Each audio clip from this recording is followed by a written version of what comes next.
Hi, I'm Harry Hamlin. I just talked to Kara, and we visited a few interesting rabbit holes. Check it out.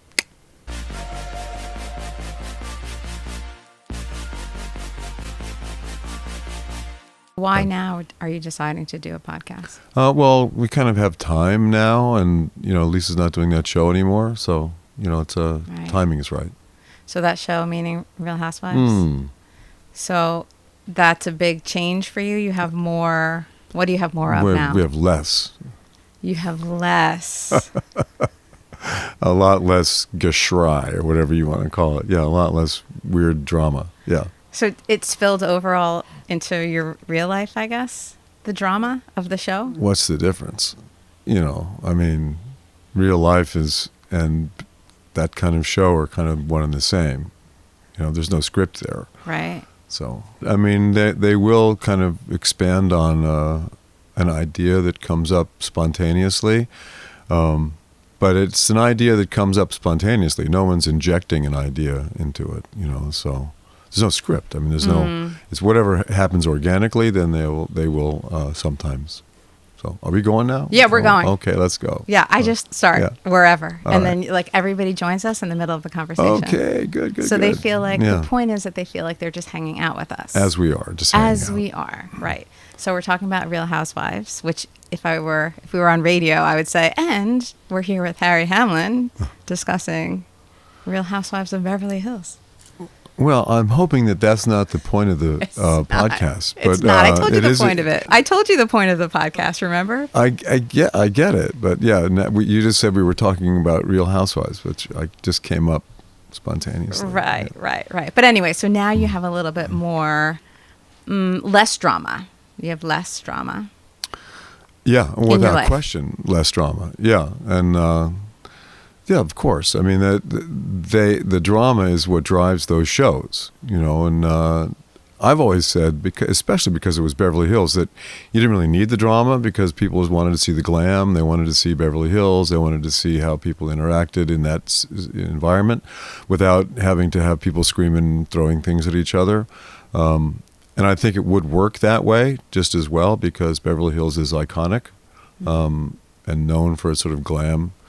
But the Bravo wants,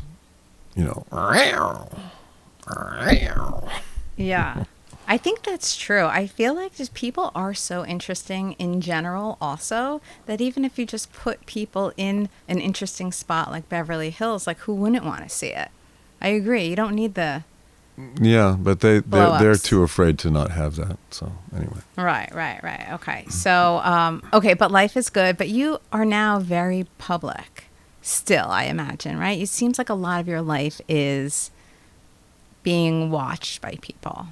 Am I wrong? Well, if you take the cooking show into account, yeah, that takes place in our house.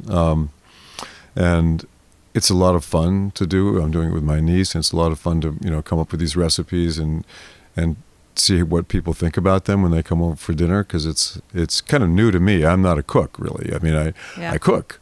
I've cooked for the family. I've cooked for myself, but I'm not a cook. If I'm a cook with a very small C, which is why when AMC came to me and asked me to do the cooking show, I said no. Why? What the heck? Because it's something new that you hadn't really known about before. Is it Oh, interesting? are you kidding me? I know nothing about it. And the fact that I'm sitting here talking to you about food or sauce is just insane. Right. But it's cool also because you can see there can be many iterations of life, actually, right? As we go along, like it's been a long time since first were at Yale studying, right? And that was student you. You were studying psychology and drama, right? Right, that's right. Mm-hmm. And so that was you. And then you are LA Law all over the TV. Well, before that, you were in all the other things that are iconic in your history. And then you and Lisa are a thing. I'm kind of trying to sum up your life, which is impossible. Please do. Sum it up for me, will you? But I'm trying to say that there are so many different phases that you don't necessarily know are coming. Life is always full of twists and turns.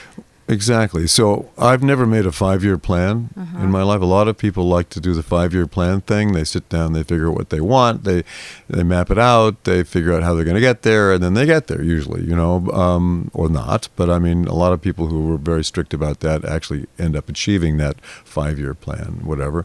But I've never. I resist making any kind of a plan. I just like to be, keep my eyes open and my ears open and look around for opportunities. And if something comes up and it seems interesting, I'll follow it. And a lot of stuff that's happened to me has been accidental. I mean, this is a total accident that I'm doing this. I mean, I never set out to make a sauce. I never set out to be a cook. I never set out to have a cooking show. And it's just a totally strange right turn in my life. Yeah.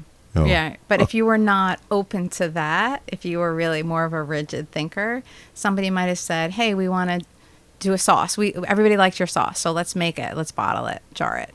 Or, hey, let's do a cooking show. If you were not open-minded, you would have been like, ridiculous, and moved on.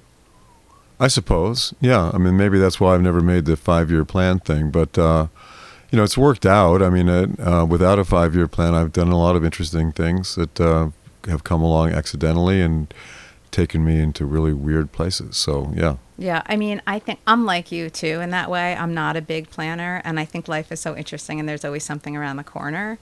But, yeah, I mean, some people like to have a plan also because they feel more secure, feeling like maybe they have more control. Some people want that sense of control. I think it's a matter of control. I think you're absolutely right. They want to be able to be in control at all times. I'm never in control. I've said that. But, it's, I just got to go with the flow. Do you enjoy never being in control? I don't know what it's like to be in control, so I don't know what the difference is really. And maybe I am in control and I just don't know it. That's possible too. Or maybe more likely, people who want to be in control think they're in control or can control things when really they can't. Okay, so I think you're onto something there. Right. From a psychological perspective, you're onto something. Yeah. Yeah, I think so. I think that's what they're after. And then, unfortunately, it's an illusion, right? So much is an illusion. Anyway, we could go down that rabbit hole too. Let's.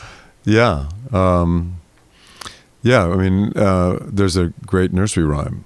Row, row, row your boat gently down the stream. Merrily, merrily, merrily, merrily, life is but a dream. I mean, that's one of the most profound statements in civilization, in life. And yet it's a little nursery rhyme that people say, oh, well, it's one of the things that kids say when they're, going around in the merry-go-round. But actually, if you break it down, it's an amazingly profound statement about how to live life.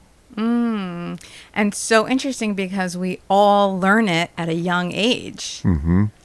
But I don't think we absorbed it. No, of course not. No, you have to stop and break it down before you absorb what it really means, because you go with the flow. You row your boat gently with the flow of the stream rather than resisting it. And then life is really but a dream. So if you're a philosophical or psychological person who studied the German psychologists and philosophers, a guy named Berkeley came up with the idea of idealism, which is that pretty much the world exists in your brain and nowhere else. So it's an idea that that's kind of going down that rabbit hole. We could go down there, but it's a pretty odd place to go. Do you think about these concepts often? Like, is this a daily, or maybe not daily, but a regular thing where you're kind of batting these ideas around in your own head?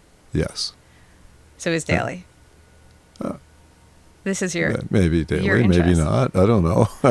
A lot. I mean, I spend a lot of time in that arena. Yeah. I mean,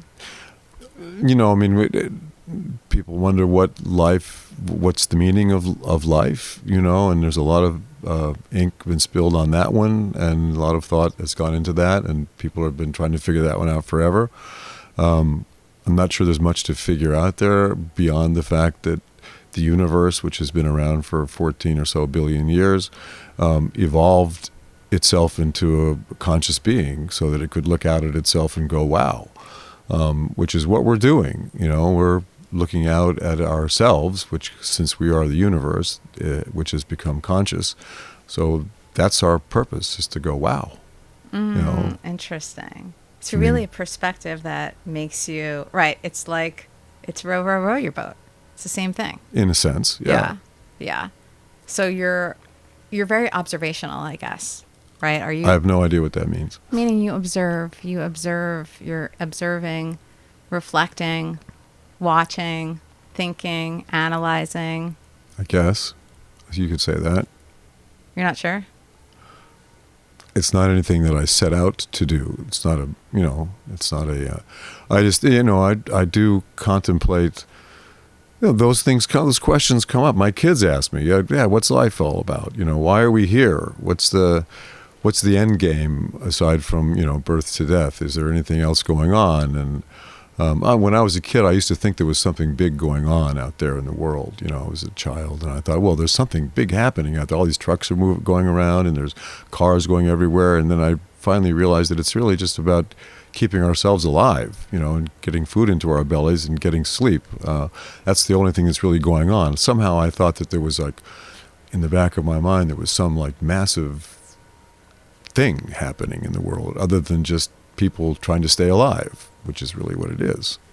That's interesting. So you were already, right, kind of like thinking there's this. So when did you realize that, no, it's not some big thing? I was probably a teenager at some point, and I realized that really those trucks are just carrying food that we're going to eat for dinner tonight, and, fixing electric lines so we have lights, and, building materials so that we can build homes so we have a roof over our head. There's really no big, like, ulterior thing happening in the world. It's just us trying to stay, alive. Do you remember how that impacted you when you realized it? I think I was disappointed. I think I do believe that I thought, well, someday I'll find out what that big thing, that big combine is that's going on out there and become part of it. Well, it's really just about, expressing ourselves and staying alive. So that's very interesting. Right. I don't know if that's interesting or not. But I do think it's interesting, and it sort of explains possibly why you're not a goal person, right? Because it's really about, it's the same theme that, I'm coming back to row, row, row your boat again. It's the same concept, right? So you don't have to overthink everything. There's not, although, there you go. Right? Oh, yes?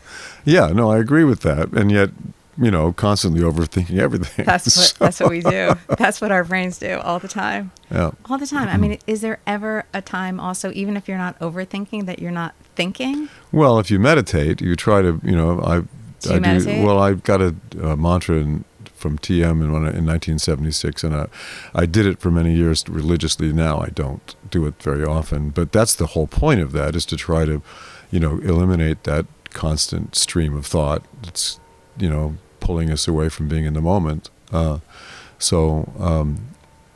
it would be good to be able to do that. I mean, Eckhart Tolle would like you to figure out how to do that as well, and I love his work.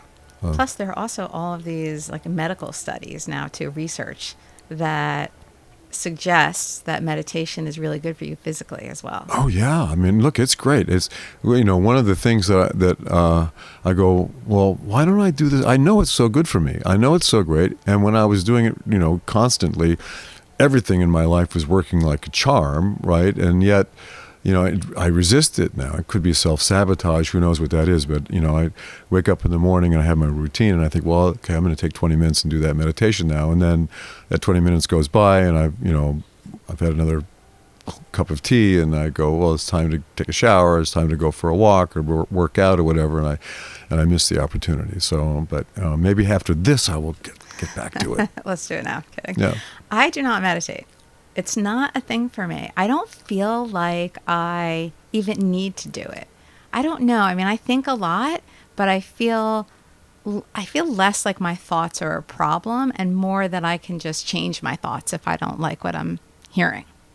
Does that make sense? I guess so, yeah. I mean, when we find out that we can actually control our thoughts, and that, our thoughts don't have to be just random, and that's another thing that, one learns if one's aware enough to to think about that or try to figure that out, we don't have to be a slave to these random thoughts that just come into our mind. You can actually control what we think. Yeah. And lots of times we don't even realize what we're telling ourselves.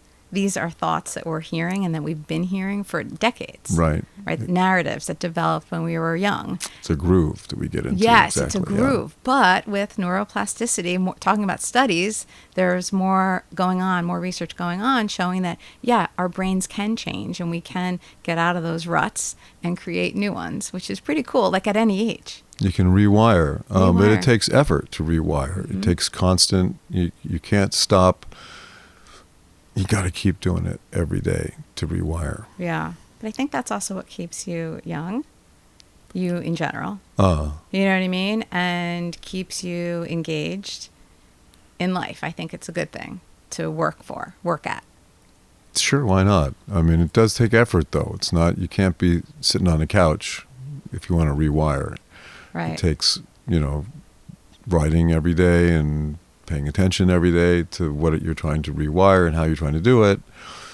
Particularly if, a lot of people talk about the law of attraction, which is kind of an interesting, I don't know what you would call it, dynamic that people adhere to try to, raise their vibrational frequencies so that they can attract more positive things in their life, whatever. And because we somehow, maybe the Judeo-Christian upbringing, that we somehow kind of flip to the negative all the time. Mm-hmm. And I think a lot of people, most people, flip to the negative. I'm not sure why that is exactly, but... I think it's biological. Okay, tell me about that. Protective. I think it is like an instinctive thing that we have to look out for threats. So it's a fight or flight thing? Yeah. Sort of the amygdala gets involved and sort of squirts a little adrenaline and a little cortisone and says, it's watch out because something bad is going to happen, and then so you flip to the negative. Do you think that's why? I believe so. And I think that's fine, and that is fight or flight is good up to a point, but then it's when you're doing it chronically that there becomes a problem. Right? So it's for a purpose biologically, and then it's supposed to come down. Right? Your stress level is supposed to come down. The cortisol is supposed to come down. Right. And then you get back to that. But I think for a lot of people, they stay at that, and that's where it's a problem. No doubt. That's why a little gin and tonic comes in, or something like that. Just calm down that fight or flight. Yeah, but you really have to remove yourself from that framework, really, or from the stress. That's really what it's going to be about. Well, it does cause stress. That's true. And it's, so I guess the whole program is kind of how do we eliminate stress? How do we become calm and enjoy our existence without having to go gnash our teeth all the time? Right. But I mean, a little stress is fine. We were built for stress, right? We're supposed to. Like we're talking about the biological function. And by the way, I'm not a biological person at all or a scientific person. So I feel like I'm coming across as very scientific right now, which is funny because I'm more of an intuitive person. But anyway. Good. Yeah. But it's interesting because we're talking about this stuff, and this is what I've learned a lot about. So, but yes, just tying it back to the law of attraction, which you were saying, is yes, there is that we go to the negative, and then I think we bring more negative, we notice more negative things, right? Whatever you have in your mind, whatever you're thinking about, that's what you're going, it's like confirmation bias almost. Exactly. You're going to see more of that thing. If it's a positive thing and, that energy, that positive energy or positive thoughts you're having, it's like, you're going to give that off and you're going to notice more positive things and people will respond to you in that way. But that's where the rewiring comes in. That's why in order to get there, because our thoughts are generally, they flip to the negative, mm-hmm. And we row our boat against the stream. We have a nightmare instead of a dream or whatever. So, to get away from that and get into to try and have a majority of thoughts be positive rather than negative takes a little effort. That's all. A lot of effort, especially That's right. If they're these like self-narratives that you've had for ages. Exactly. And these limiting beliefs about yourself, which we all have. But once we recognize them, then we can change them. Rewiring. What have you rewired? I mean, successfully? I mean, that's a good question. Yeah. I think about my daughter Amelia, who is like becoming this huge supermodel right now, very, very successful. And she's been working with the law of attraction since she was about 18. She's 23 now. And she's been listening to all the various tapes, and they're not tapes anymore because they're digital representations now. In my day, it was tapes. You put them in the car, you listen to Deepak Chopra or something like that. Now it's a whole different thing. And for a brief second, it was CDs, but for a very brief second. So and I see how successful she's been at raising her vibrational frequency, and she's been able to attract nothing but the most wonderful stuff in her life. I learn from her every day. So. That's interesting. Yeah. So you saw her doing it. So she must talk about it too, right? As she's doing it, you know that she's been studying it, and I bet she reflects verbally, like she says it, she's vocal about it. Well, we've discussed it, sure, yeah. And so you are learning when she talks about it, and you can see proof positive that, oh yeah, look what happens here. It's proof positive. You got it. That's what it is. It's a perfect example of how that works. It's so incredible, really, how powerful it can be. And some people think it's nonsense, but it's real because it's what your brain is doing. There's a book that I read recently called Mind Magic, which describes biologically why it works. Not just from a sort of hocus pocus idea, but that it actually is. There's a biological connection to, when you rewire and you raise your vibrational frequency, there actually is a thing that happens that causes that attraction to happen. If you're thinking very positively about the world and about life, and you're exuding that kind of energy, you're going to attract that into your life. It's just the way it goes. Yeah. So you're observing, you're learning from her. Is that what you're trying to rewire in yourself? Of course. So what's the wiring? I've been trying to rewire that for 40 years. Well, what's your natural wiring then? Or not natural, but what's that I would say that, I came from a family that was, somewhat alcoholic and negative, and my father was a John Birch Society Republican, very biased, very bigoted. He was a rocket scientist, and I have great respect for my father. He was an amazing, aeronautical engineer who actually majorly helped get men to the moon. He was a big part of the space program, so I have great respect for his intellect. But as a person, he needed some help. Okay. So that's interesting, because coming from a family with alcoholism, you would be more prone to being a person who wants control. That's a more common result. I guess so. You would know more about that than I. But I know that both of my brothers, because they didn't study psychology and they didn't try to find out what was the deal with their upbringing and how they were dealing with the world, they both died early of alcoholism and lifestyle problems that they had. So I'm trying to avoid that, and have been all my life, by trying to figure out just what happened when we were growing up, and how that could over time affect my outlook on the world, and also my ability to succeed in the world. Absolutely. That's interesting. So are you the youngest? I am the youngest, yeah. Yeah. So you just kind of observed, you watched as you were growing up and said, doesn't feel right to me here. What is going on? Yeah, I think so. Yeah, that's why I studied psychology. I wanted to figure out, what was going on. And is there a way to think differently about the world? I mean, for example, I was kind of dumb as a box of hammers when I was in elementary school and middle school. Like, I found a report card of mine not long ago that was in an old envelope. It was like D, C, C minus, F. I was like, okay.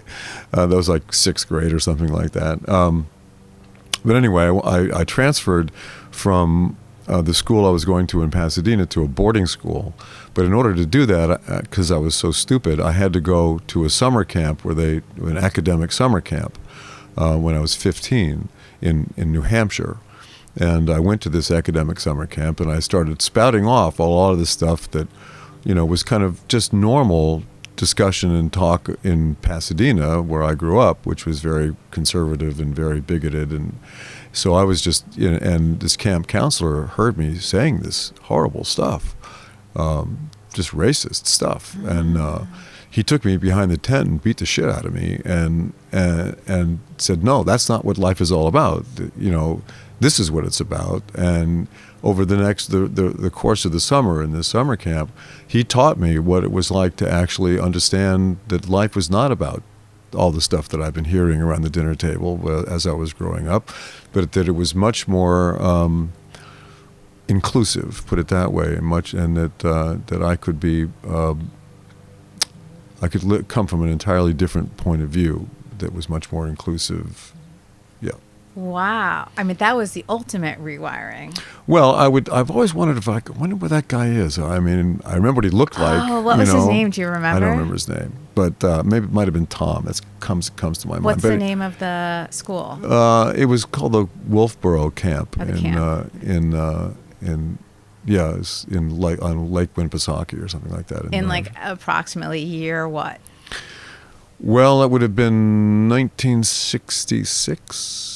Okay, so maybe there's somebody's will hear the name of the camp Yeah, plus the you never year know. plus possibly Tom. Yeah, it was a camp it was called Rust Pond was the name of the little pond that we had campus on. But yeah, no, the guy, without that guy, without him taking me aside at that moment and really roughing me up and telling me that, I would not be the person I am today, without question. Oh, I really wish he knew. Yeah. I mean, maybe he does know because he would notice you becoming famous. Maybe. He would have seen you. If You he- may have not seen him. Who knows? I don't know. But there are a few people in my life who had major impacts on my life. If I could find them today, I would say, oh, wow. Yeah. Yeah. Who else? Well, there was it's a long story. I don't know. But We have time. It's a podcast. I wrote this book years ago called Full Frontal Nudity, which is the first book that I wrote, which is it was a kind of romp about the first 25 years of my life. There's no mention of the film business in the book. But I was inspired to write the book because I was denied access to Canada when I was going to do a show there. Because word of my arrest in 1970 had finally made it into the computer system in Canada, and I was arrested on a felony charge, even though I was convicted on a misdemeanor charge of possession of drugs. I was like 18. I was still wearing like penny loafers from boarding school, and somebody said to me, I was living in this fraternity house, and my upperclassmen gave me some pills to take to USC to sell for $100. During exam time, they were speed, because you like to do your exams. We always took a little speed in exam time. I think they were called White Crosses or something, little Dexedrine tablets. I got busted. The cops found it, and I went to jail for it, for having these pills that the upperclassmen had given me to sell. I still don't know what they were, but anyway, I was arrested, and I was a court date was set, and the district attorney. Like I said, it's a long story. The district attorney at the time in San Francisco was a friend of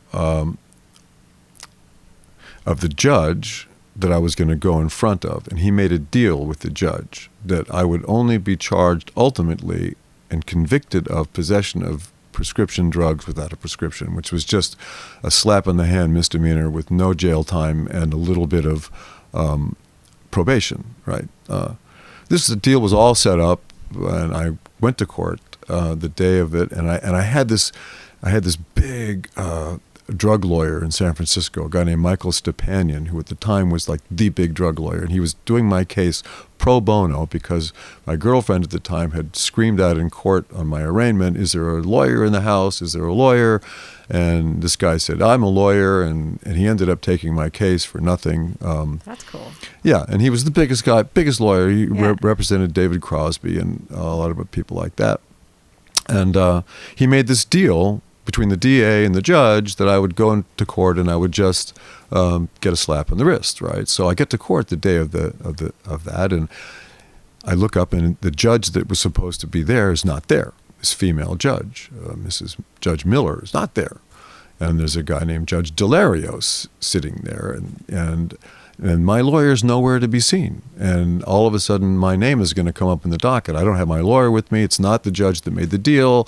The DA is nowhere in sight. And suddenly, this young kid runs in out of breath, and he sits down next to me. He goes, "You Harry Hamlin?" I said, "Yeah." And he goes, "Oh, listen, Mike Stepanian got called to Alaska last night because one of his big clients got arrested. And he had to go to Alaska, Anchorage, and so I'm here, and I don't really know much about your case, but, and he looks up and he sees this judge, and he goes, "Oh my God, where's Judge Miller? Judge Miller should be here, because she's the person we did the deal with." And he said, "This guy, Delarios, he's the hanging judge, and so my name comes up, and I'm supposed to plead guilty, right? And the judge says, "How do you plead?" And I said, "Guilty." And he looks down at the rap sheet and he goes, "Well, Mr. Hamlin, I see that you have had every opportunity in life, and you've thrown it away. And I don't like to see that in my courtroom. And so I'm going to make an example of you, and I'm sentencing you to 3 years in the federal penitentiary." Oh, wow. And I had, hardly anything with me at all. But this guy just said, "Threw the book at me." And I heard this. I'm sitting there. I hear this. 3 years in the, what is that? Wait a minute. Deal? I was supposed to just get probation. Blah, blah, blah, blah. I mean, all of a sudden, my mind is reeling from this. And this kid looks over at me and he looks at the judge and he says, "Excuse me, Your Honor, but you can't do that because Mr. Hamlin teaches underprivileged children 3 times a week math and English, and he's an asset to the community." And the judge looks down at him and looks at me, and he asked me to stand up. He said, "Mr. Hamlin, is this true?" And the kid is like kicking me under the table, right? Like, say something, do something, right? And I said, "Well, yes, Your Honor, it is true." And of course, it's not true at all. I mean, this is completely untrue, right? I do not teach underprivileged children 3 times a week. And he said, where do you do this? And I just said, "Well, at the Episcopal Church in Claremont." Oh, that was fast thinking. Okay, so there must be an Episcopal Church in Claremont, right, somewhere. And he goes, "You passed it." And he said, "Would that be All Saints?" And I said, "Yes, All Saints." And he goes, "Oh," and then he said, so the kid, the judge finally said, "Well, in that case, I'm going to reduce your sentence to 1 year in the county jail, and I'm going to suspend all but 18 days so that you can go out and teach your kids." So it went from 3 years in the federal penitentiary to 1 year in the county jail, all but 18 days suspended. And this all took place over 5 minutes with this young kid, right? Yeah. And I've always thought, if I could just find that young guy, because he saved my bacon, right? And when I wrote the book that I was telling you about, Full Frontal Nudity, I found Michael. I called him up, Michael Stepanian. He was still alive. I got him on the phone, and I said, "Do you remember my case?" "No, I don't remember your case." "Do you remember who you had as like clerks or, young associates back in 1970, 71? "No, I don't remember." So I never found the guy, but he's another person that I would like to find him. He has got to have, I feel like he has got to have seen your success and know, look what, you're not, everybody knows who you are. They did know, as soon as you were, right? So I feel like he knows. Well, I mean, Stepanian, the lawyer, when I called him up, he didn't know. He didn't That's remember surprising. me. Yeah. That's interesting. Yes. I do feel like also you have to know also that there are people who you probably impacted in a strong way as well. And you'll never know either because most people don't have a chance to thank people later, and especially because we look back and realize how pivotal those people were. And we may know sense a little bit in the moment, but it's really later when we really can see how powerful they were. And it's too bad, because if only we knew. That's true. What we had done for other people. I mean, people say, say one line and it resonates in your head, and it can affect the way you make decisions 30 years later. Absolutely. So is there another person you're thinking of that you wish you could tell? Anybody else in your... That's still alive? No. I mean, I'm sure there are lots of them, but those are a couple of big ones. Okay, so can we get back to your childhood just for a minute? Okay. Do you mind? I'm good with that. It's a long time ago. Yeah. So it made you interested in psychology. You didn't drink ever, or did you have a period of time where you did? No, I have gone through periods of time when I have used alcohol. Yeah, and too much at times too, but I don't now. Yeah. So have you never? realized I mean, never to the point of anything like what my brothers were like. No, never got anywhere near that. So you saw that right off the bat, where they were drinking early? I mean, they couldn't go out to dinner without, they'd have to be helped out of the restaurant at the end of the night, yeah. And how about your mother? She was just a homebody. She drank her dinner. Yeah. Okay. Yeah, she was a special kind of case. Yeah. Spent some time on that one. Let's spend some time on that. Well, come on. Do we really? Okay. It's interesting, I think. People's experiences. Yeah, well, she and I never really got along that well, particularly after, high school, that period. Yeah, it was, we didn't get along. What was the problem? That I spent years and years with my head on a pillow, talking to people like you, trying to figure that out. What was the problem? Competition, I think. She was competitive with her children in some way. I don't know. I don't know. Whatever the problem was more her problem than mine. She had issues that were unresolved, that had she been...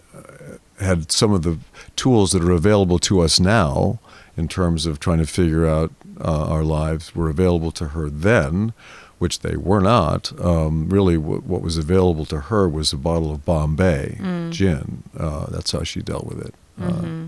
And, in the book that I wrote, I sort of outlined her daily progression of intake, which started in the morning with,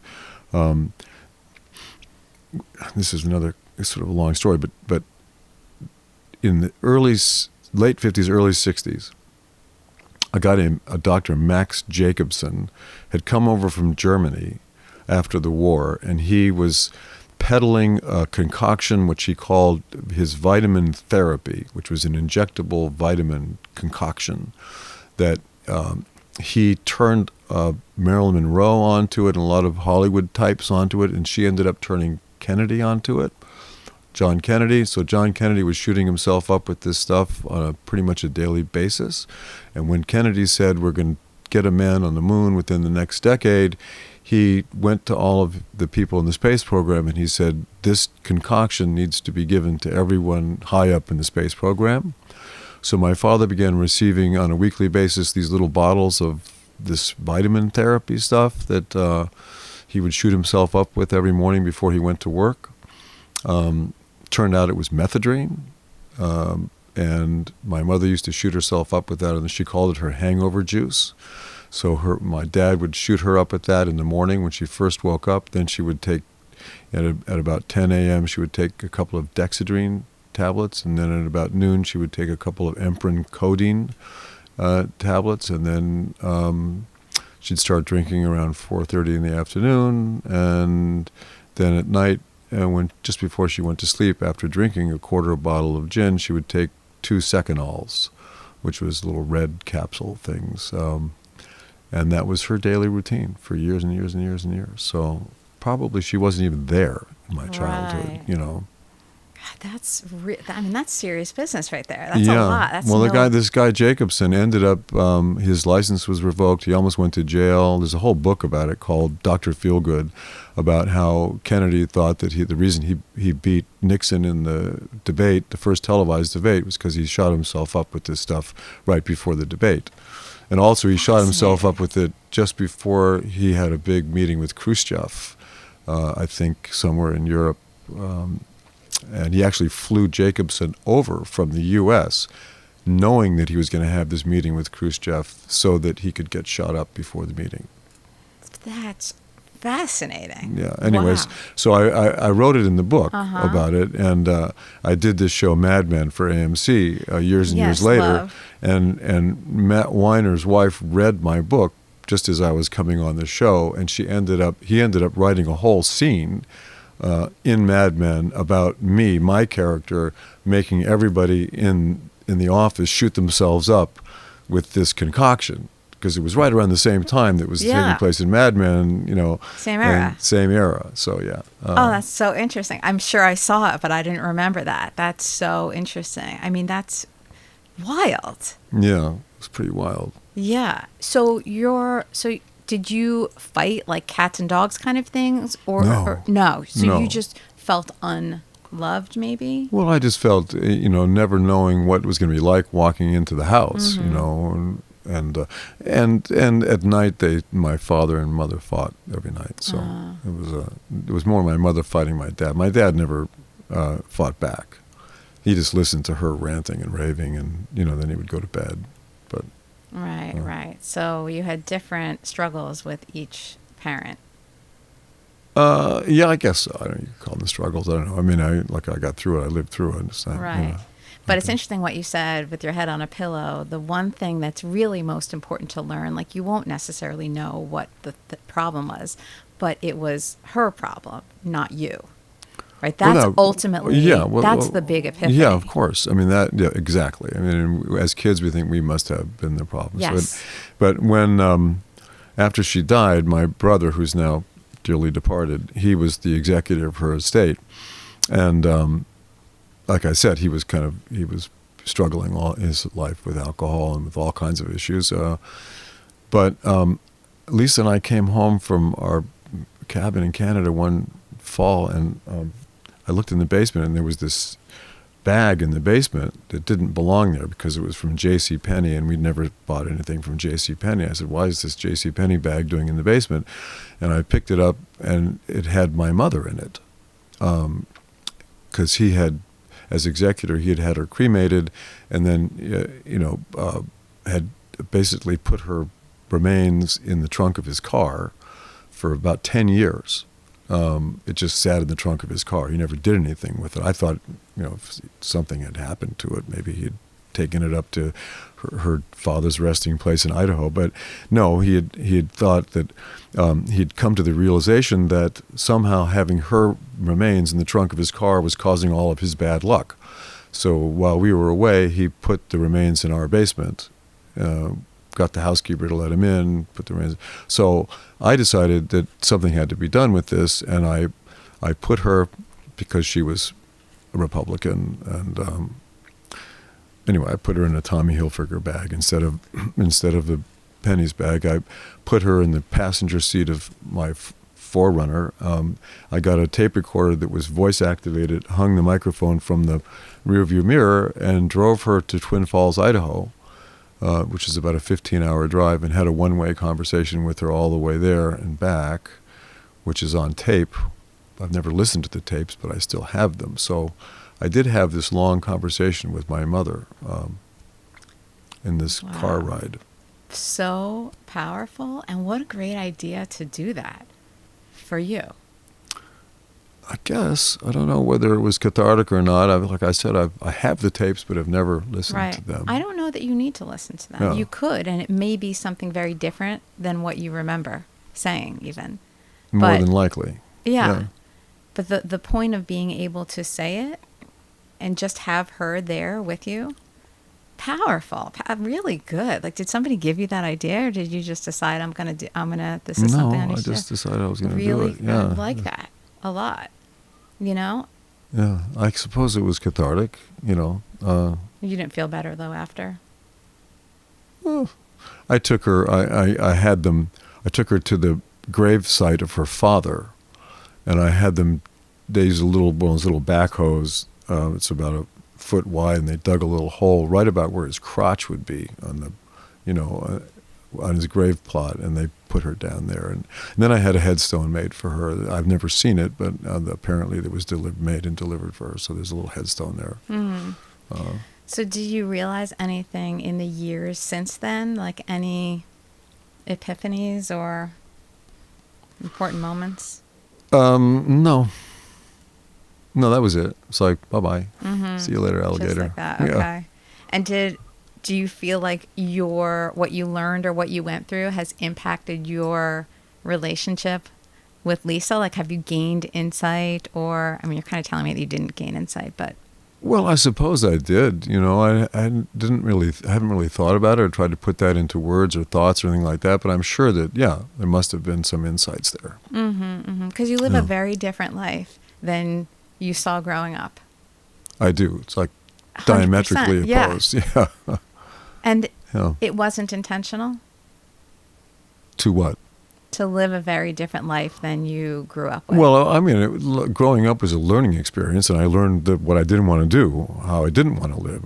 I didn't learn how I wanted to live. I learned how I didn't want to live. Yeah. So I think that's, people always say, do you know what you want in life? And I say, well, maybe, but I know what I don't want, for sure. Mm-hmm, mm-hmm. Not sure what I want, but I know what I don't want. Mm-hmm. Do you know what you have? Like, it seems to me like you're very aware of what you have. Oh, gratitude. Are you kidding me? It's, every day. The gratitude list is endless. Oh. Mm-hmm. What are you still working on? In what sense? Personal things that rewiring, let's say. Yeah, I'm working on that every day. Sure. Rewiring what? What is it that you feel you still want to improve upon? Well, I think, when we're, the environment that I grew up in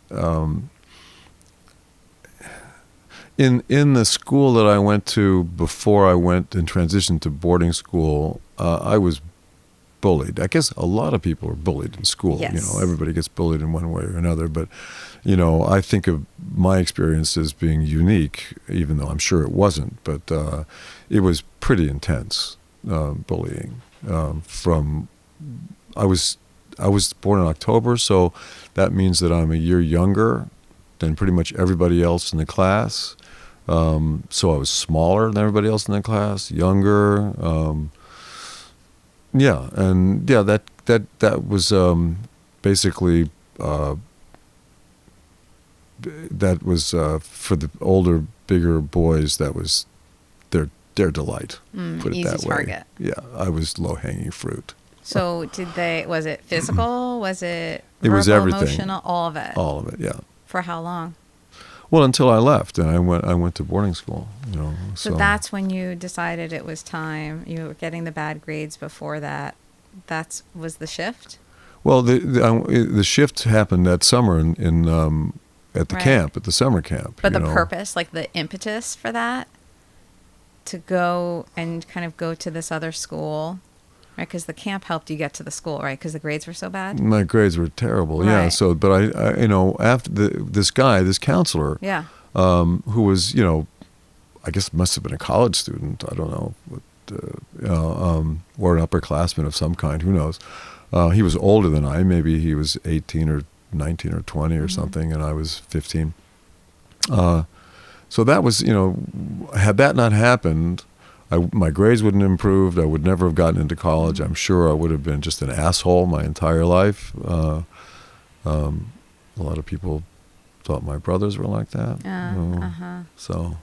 Okay, so you were saying, so I was asking you, what are you still working on? And then you brought up the bullying.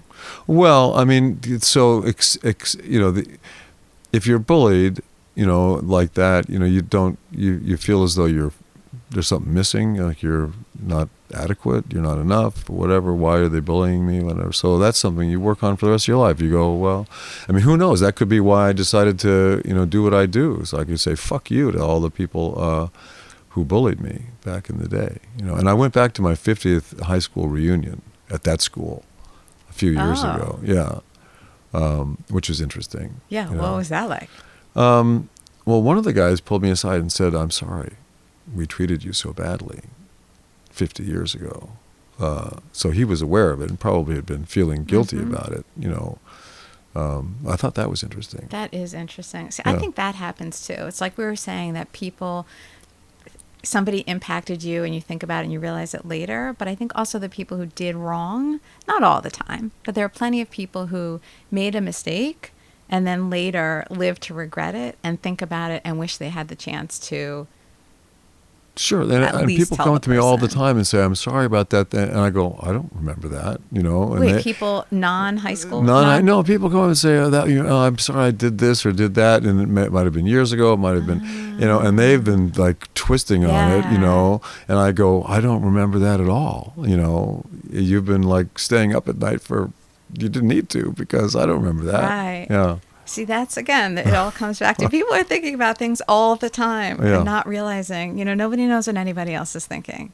There you go. So therapy, your experience in therapy, was it good generally, useful? What did you learn from your therapist? Yeah. Oh, yeah. I mean, there was one person that Lisa and I saw who was just wonderful. Unfortunately, she developed some cancer and died, but she was an amazing therapist, kind of life coach person. This is 25 years ago. But one of the things I think that she was most into was letting go of what she called old loyalties, which would be habitual things that we do because they're just in that groove we were talking about before, or we're loyal to our ancestors, we're loyal to our whatever. I mean, letting go of old loyalties, which I suppose is another way of saying living in the moment, being present in the moment. Do you remember what your old loyalties were?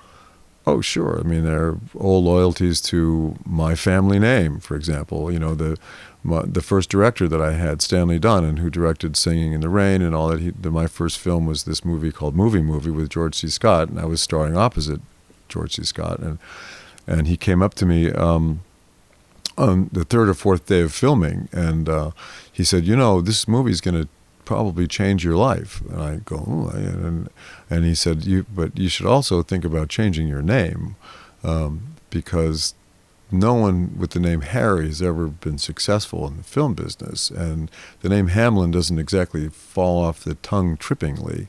And I said, "No, I'm a hippie, and we don't do that.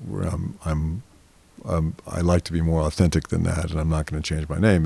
And then Warner Brothers offered me a huge contract, and they wanted me to change my name as well, and I didn't. I changed my name. I kept it, which may or may not be an old loyalty. I mean, who knows? I mean, if I had changed my name to some movie star name, my life might have been different. Who knows? I don't know. Interesting. Also interesting that you had the strength to say, "No, I'm not doing that." Yeah, and I also turned down the Warner Brothers contract. Yeah. So because you wouldn't change your name? No, it didn't have to do with that. It had to do with the contract was sort of called the Clint, which is Clint Eastwood's, the same contract that he was under contract, and he's still under contract there. So that was like a long, long time. So it was a 3-picture deal with lots of options and stuff, and I've thought about it. We negotiated the deal all the way up to the end, and I finally went in to sign the deal. I thought, do I really want to be like under the wing of a studio where they can tell me what to do, where to go, and how to dress, and how to be, and how to talk? Mm-hmm. Do I really want to do that? And I came up with, no, I don't. I want to be independent. So at the last moment, I didn't sign it. And then the head of the studio, his name was Robert Shapiro, he said, as I was leaving the room, he said, "Oh, you know what? If signing the contract or not, we love your work. We're still going to work with you. Don't worry about it." I walked off the lot and didn't go back on for 13 years, and that was for lunch with somebody. Yeah. So, yeah, it was like... So it's all BS? Yeah, no. Is that the business generally? Have you learned that? Yes and no. I mean, I've been very lucky, and I've done what I wanted to do when I wanted to do it, how I wanted to do it, and had exactly the career that I wanted to have. So yeah. Right. So not because you're not a goal person, right? And you're not like 5-year plan person. So you wouldn't have seen the career that you have had early on, right? You didn't really see that. But you're saying it's the career you wanted. Yeah, one of the things I thought about when I was offered this contract was, okay, if I'd signed this deal, they're going to make me into a big movie star. What's that going to be like? At the time, the biggest movie stars were Charles Bronson and Burt Reynolds. So Burt Reynolds was like the biggest movie star, and I was reading all the time about how screwed up his life was, and how he was just and all these guys, these big movie stars, their lives were just like falling apart all the time, getting divorced, losing this, losing that. And I thought, do I really want to go down that road and be that kind of a, have that kind of a life where I'm always chasing the next movie's got to be bigger than the last one, and if I have one that's not, then that studio says go bye-bye. I mean, look, there was a whole lot of things I thought about it, and I came to the conclusion that the life of a movie star is probably not a very good life. Mm-hmm. That's interesting. A very conscious choice on your part. It was a very conscious choice. Yeah, well, I was about to sign the contract with a pen in my hand. Right. But also, even if that didn't happen and you didn't become the next Burt Reynolds, let's say, you still were taking on these big roles that could also lead you down that path. Yeah. Yes and no. I mean, I could have, but it would have been my choice. In other words, I wouldn't have. If you sign a contract like that, you don't have any choice in the matter. And one of the reasons I didn't sign the contract is I knew what movies they wanted me to do, the first 2 movies in the contract. What were they? Well, the first one was called Greystoke, and they wanted me to be Tarzan, swinging around through the jungle naked. And the other one was called First Blood, which ended up being Rambo. Yeah. But years and years later, and the script that I had read in the late 70s was not the script they ended up shooting, and the scripts were both terrible. In fact, and this is kind of funny, that Robert Towne, who was a very, very well-known, he was considered one of the best screenwriters. He wrote like Chinatown and stuff like that, so big screenwriter. He took his name off. He wrote the script, and then the studio messed it up, and he took his name off of it. And the script that I read, the reason I turned down the contract is I read the script that he took his name off. So then years and years and years and years later, Mad Men hired him to be in the writer's room at Mad Men. And I was at the table read one day, and he was in the room, and I walked out. I said, Mr. Towne, you don't know this, but you had a huge effect on my career.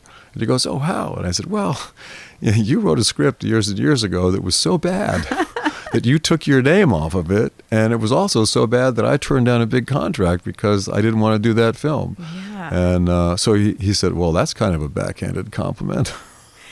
So. But yeah, and then you both ended up on Mad Men, which is a totally different level of quality. Yeah.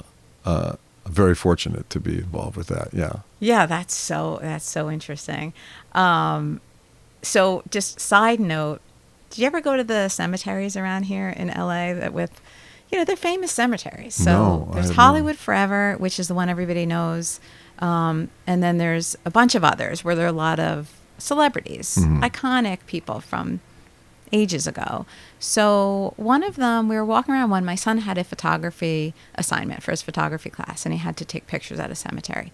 So we went to Hollywood Forever, and there was Burt Reynolds, right? There was the headstone, and it had a picture of him. And my son, who was 16, didn't know who Burt Reynolds was, of course. Oh, yeah. And, you mentioned he was the biggest at the time. And it's just a thing we're thinking of, like, it's so interesting. How long does it take to kind of fall out of the lexicon of, you know what I'm saying? Like, well, one of my favorite poems of all time was by Shelley, and it's called Ozymandias. I wish I could recite it. It's not that long of a poem, but it's Ozymandias, King of Kings. And it's about this explorer who comes upon a ruin of a huge statue in the desert. And down in the inscription, it says, Ozymandias, King of Kings, the greatest king of all time, never to be forgotten. And his statue is just a pile of rubble. You know, so It's interesting. yeah. It's kind of like how we started this conversation, right? About what is the meaning of life? Or is there a meaning of life? Well, I suppose, yeah. We could come up with all kinds of grandiose ideas about what the meaning might be. Do you ever think about what you intentionally want to pass down to Amelia and Delilah? Like, are there messages? Are there things that you want to make sure they get from you? Yeah, and I think they've gotten them.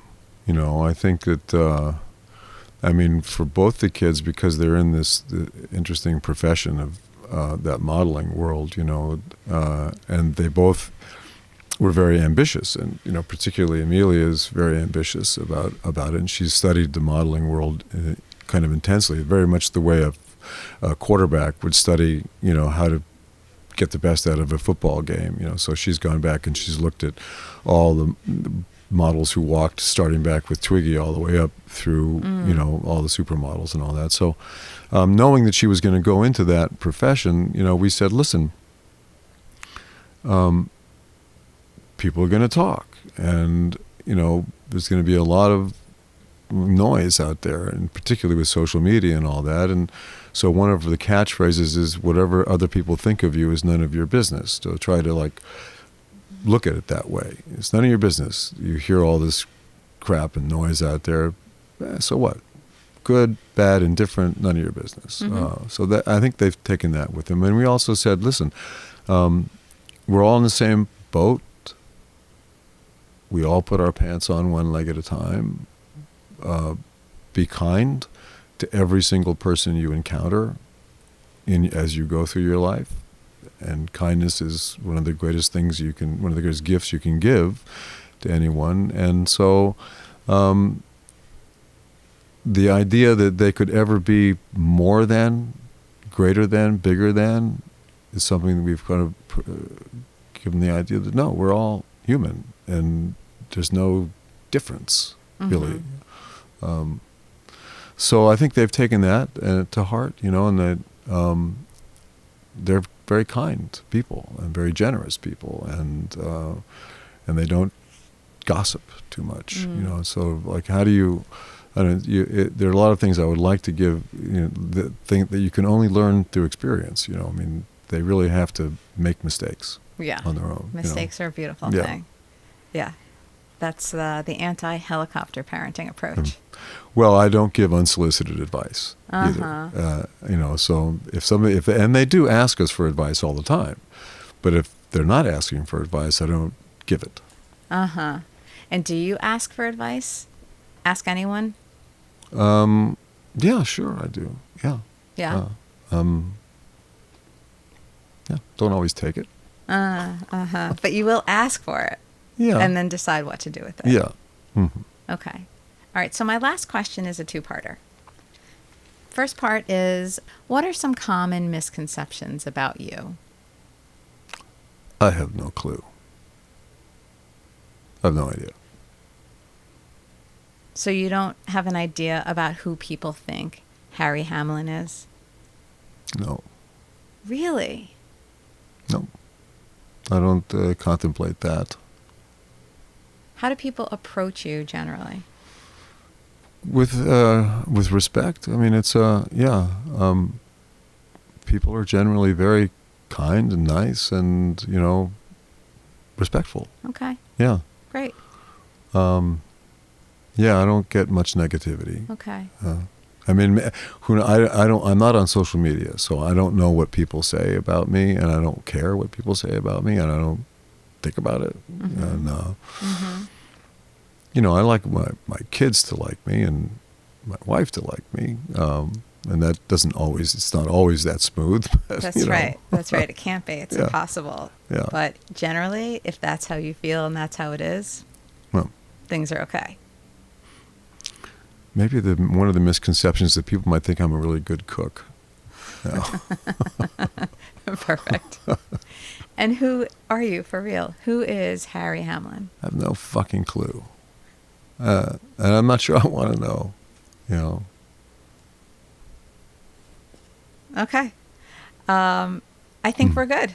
Okay, good. Is that Nicolas Cage? It is Nicolas I Cage. thought so. I said, that's got to be Nick, right? It sure is. It's Nicolas Cage. Yeah. Were you watching him the whole time? It's his eyes, you know. I wasn't watching him the whole time. I was looking at you the whole time. I was not looking at Nick.